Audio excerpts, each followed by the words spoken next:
అందరికీ నమస్కారము. ఈరోజు మనము గ్రాంధిక భాష గురించి, వ్యవహారిక భాష గురించి, అలాగే ఆధునిక ప్రామాణిక భాష గురించి తెలుసుకుందాము. మొదటగా మనము గ్రాంధిక భాష గురించి కొన్ని విషయాలను తెలుసుకుందాము. గ్రాంధికము అనగా గ్రంథస్థమైన భాషని గ్రాంధికము అని అంటారు.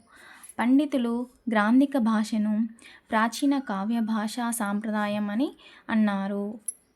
గ్రంథ రచనకి ఉపయోగపడే భాషనే గ్రాంధిక భాష. కావ్యాల్లో నిక్షిప్తమైన భాష కావున కావ్య భాష, సాహిత్య భాష అని కూడా గ్రాంధిక భాషను అనడం జరుగుతుంది. లాంగ్వేజ్ అనే భాషారూప గ్రంథాన్ని బ్లూమ్స్ అనే భాషావేత్త రాయడం జరిగింది. ఈ భాషా రూపం వచ్చేసి ఎన్ని రకాల రూపాలను కలిగి ఉంటుందంటే 5 రకాల రూపాలను కలిగి ఉంటుంది. అలాగే సాహిత్య ప్రామాణిక భాషను చెప్పింది ఎవరు అంటే బ్లూమ్సే. ఈ సాహిత్య ప్రామాణిక భాషను చెప్పినాడు. అలాగే లాంగ్వేజ్ అనే భాషారూప గ్రంథాన్ని కూడా రాసింది ఎవరు అంటే బ్లూమ్స్. దీన్నే గ్రాంధిక భాష అని కూడా అంటారు. ఏ భాషని గ్రాంధిక భాష అని అంటారు అంటే సాహిత్య ప్రామాణిక భాషని గ్రాంధిక భాష అని కూడా అంటారు. గ్రాంధిక భాష లక్షణాలు. గ్రాంధిక భాషలో ఏ పదాలు ఎక్కువగా ఉంటాయంటే సంస్కృత పదాలు ఎక్కువగా ఉంటాయి. అలాగే గ్రాంధిక భాషకు వ్యాకరణ నియమాలు తప్పనిసరిగా పాటించాల్సి ఉంటుంది. అలాగే ఇంకా ఏముంటాయంటే ఏ శైలిని కలిగి ఉంటుందంటే ప్రౌఢ శైలిని గ్రాంధిక భాష కలిగి ఉంటుంది. అలాగే భావ గాంభీర్యాన్ని కూడా కలిగి ఉంటుంది. స్థిరమైన భాషను కలిగి సంస్కృతం ఎక్కువగా ఉంటుంది. అంటే గ్రాంధిక భాషలో ఎక్కువగా ఏ భాషను వాడతారు అంటే సంస్కృత భాషను వాడడం జరుగుతుంది. అలాగే ఇందులో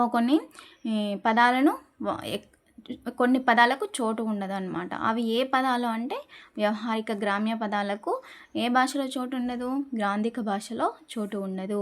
అలాగే ఇంకా కొన్ని పదాలు ఈ భాషలో కనిపించవు.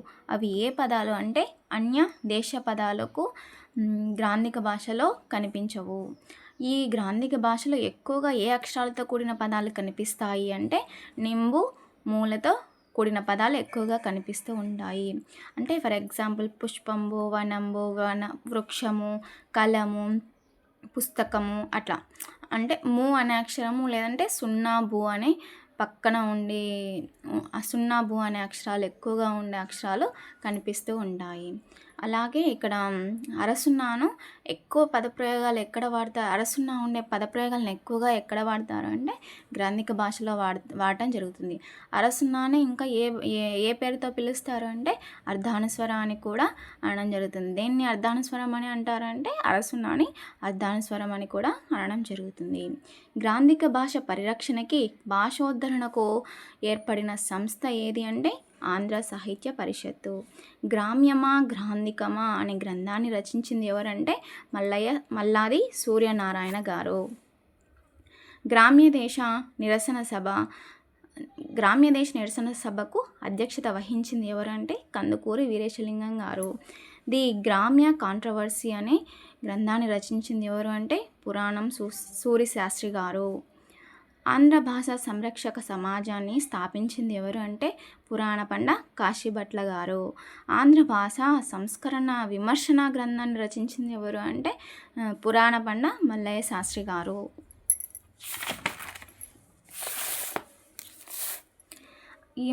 నెక్స్ట్ వ్యవహారిక భాష. వ్యవహారిక భాష అంటే సామాన్య జన వ్యవహారం వాడే భాషని ఏమని అంటారంటే వ్యవహారిక భాష. వ్యవహారిక భాష అంటే ఏంటంటే ప్రస్తుతం మనం వాడేటువంటి భాషని వ్యవహారిక భాష అంటారు. అంటే సంస్కృతము గ్రాంధికము అట్లా మాట్లాడితే మనకు అర్థం కాదు కాబట్టి ప్రస్తుతం ప్రజలు ఏ విధమైన భాషను వాడుతున్నారంటే వ్యవహారిక భాషను వాడుతున్నారు. ఇది అందరికీ అర్థమయ్యేలా ఉంటుంది. అలాగే అందరూ మాట్లాడగలిగే విధంగా కూడా ఉంటుంది. వ్యవహారిక భాషను గ్రామ్య భాష, జనపద భాష, జనజీవన భాష అని కూడా పేర్లు కలవు. వ్యవహారిక భాష అనగా రాసే భాషకు, మాట్లాడే భాషకు ఎక్కువ ఆంతర్యం లేకపోవడము. అంటే మనం ఏ విధంగా మాట్లాడుతున్నామో రాయడానికి కూడా అదే భాషను ఎక్కువ శాతం ఉపయోగించడం జరుగుతుంది. అంటే మాట్లాడడానికి రాసేదానికి కొంచెం డిఫరెన్స్ కూడా ఎక్కువ భేదం అయితే ఉండదు. వాళ్ళు ఏం రాసినా కానీ మనం అర్థం చేసుకునే విధంగా రాయడం జరుగుతుంది వ్యవహారిక భాష. గ్రాంధిక భాషని తిరస్కరించింది ఎవరు అంటే గిడుగు రామమూర్తి పంతులు గారు. అలాగే వ్యవహారిక భాషను లేవనెత్తింది ఎవరు అంటే గిడుగు రామమూర్తి పంతులు గారు. చూడండి, ఇక్కడ గ్రాంధిక భాషను తిరస్కరించింది ఒక్కరే, ఒక వ్యవహారిక భాష గురించి మొట్టమొదటిసారిగా లేవనెత్తింది ఎవరు అంటే గిడుగు రామమూర్తి గారే.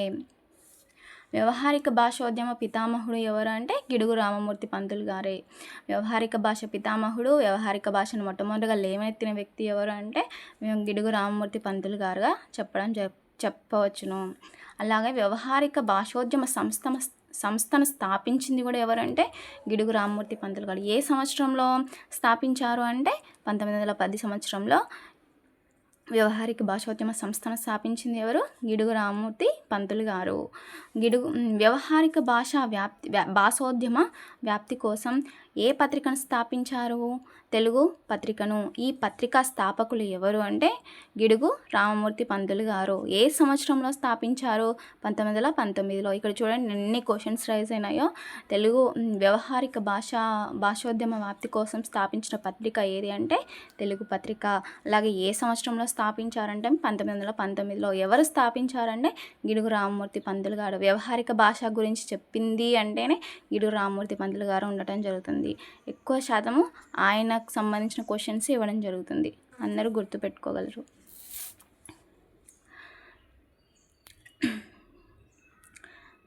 వ్యవహారిక భాషోద్యమము మొట్టమొదటిసారి ఏ పత్రికలో వ్యవహారిక భాషకు ప్రాచుర్యం లభించింది అంటే జనవాణి పత్రికలో.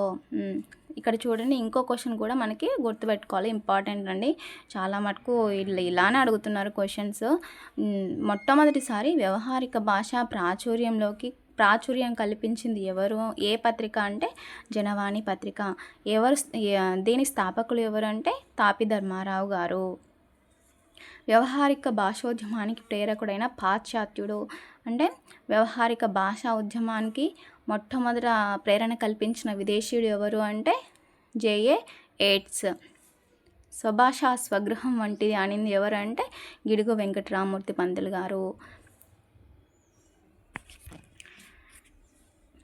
విజ్ఞాన సముపార్జనకి వ్యవహార భాషే ఉత్తమమని ఎవరు అన్నారంటే గిడుగు వెంకటరామమూర్తి పంతులు గారే.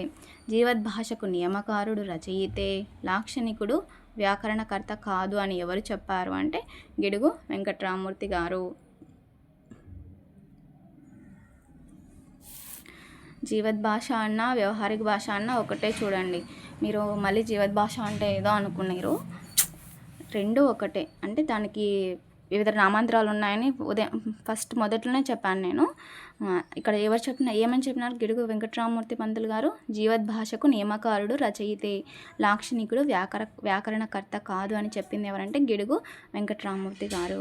వ్యవహారిక భాష నాకు తల్లి వలె, ప్రాచీనాంధ్ర భాష మూలపుటమ్మ పెద్దమ్మ వలె అని చెప్పింది ఎవరంటే గిడుగు వెంకటరామమూర్తి పంతులు గారు. ఈ memorandum of modern Telugu prose గ్రంథ రచయిత ఎవరంటే గిడుగు వెంకటరామమూర్తి గారే.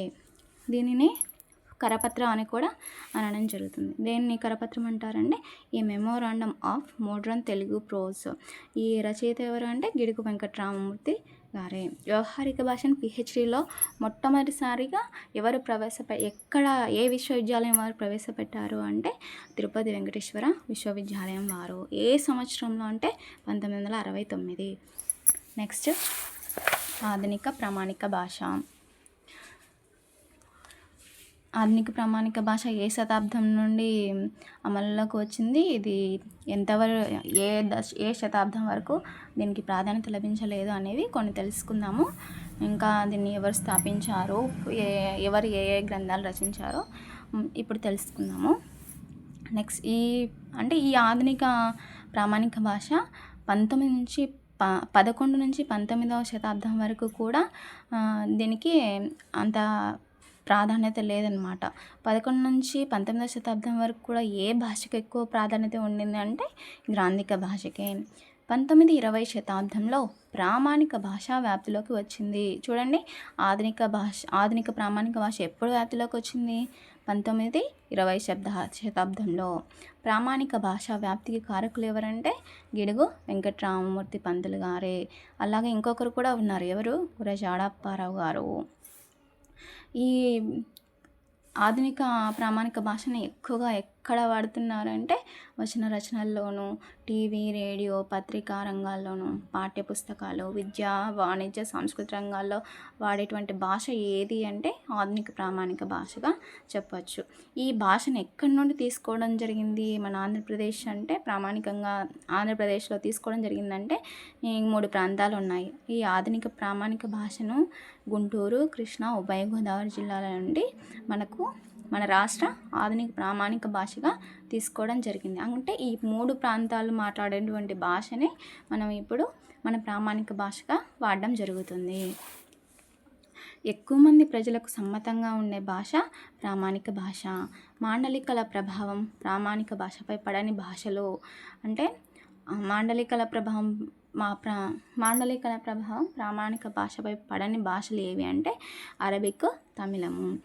దీన్నే ప్రాచీన కావ్య భాషే ప్రామాణిక భాష అని అనడం జరుగుతుంది. అంటే ఇప్పుడు అప్పట్లో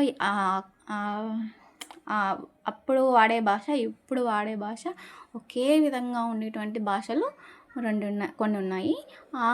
ఆ రకానికి చెందిన భాషను ఏ విధంగా చెప్పుకోవచ్చు అంటే అరబిక్, తమిళ భాషలుగా చెప్పడం జరగవచ్చు. అంటే దీనిలో ఎటువంటి మార్పు జరగలేదు భాషలో. సంస్కారవంతులు, మేధావులు, విజ్ఞానులు మాట్లాడే శిష్ట వ్యవహారిక భాషయే ప్రామాణిక భాష.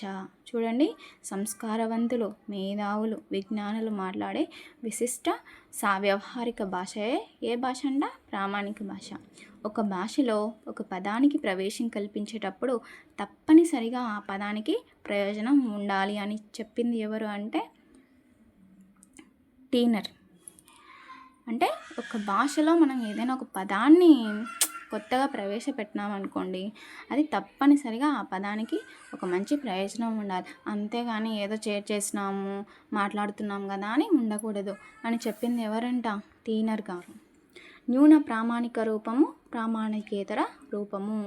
దీనికి ఒక చిన్న తేడా ఉందండి, ఏం పెద్ద కష్టమేం కాదు. ఇది న్యూన ప్రామాణిక రూపానికి, ప్రామాణికేతర రూపానికి ఏం తేడా అంటే ఈ రూపాలకు తెలుగు భాషలో పెద్దగా భేదం లేదు. ఇందులో మహాప్రాణము అల్ప ప్రాణంగా మారుతుంది. ప్రామాణిక భాషలో ఒత్తు పదాలు ఉంటాయండి. ఈ ఒత్తు పదాలు న్యూన భాషలో వచ్చేసరికి ఏమైపోతాయి? ఒత్తులు అనేవి ఉండవన్నమాట. అంటే అల్పాక్షరాలుగా మారిపోతాయి. ఈ మహాప్రాణాక్షరాలు ఈ ఒత్తక్షరాలను ఏమంటాం మనము? మహాప్రాణాక్షరాలు అని అంటాం కదా. అవేవి ఇక్కడ న్యూన ప్రామాణిక భాషలోకి వచ్చేసరికి ఏమైపోతాయి? అల్ప ప్రాణాక్షరాలుగా మారిపోతాయి. అంటే ఒత్తులు ఉండవన్నమాట. ఇది న్యూన ప్రామాణిక భాషకి మరియు ప్రామాణికేతర భాషకి చిన్న తేడా. ఇదండి ఈరోజు నేను మీకు చెప్పినటువంటి చిన్న టాపిక్స్. మీకు ఉపయోగపడినట్లయితే ఒక చిన్న లైక్ చేయండి, సబ్స్క్రైబ్ చేసుకోండి, షేర్ చేసుకోండి. Thank you.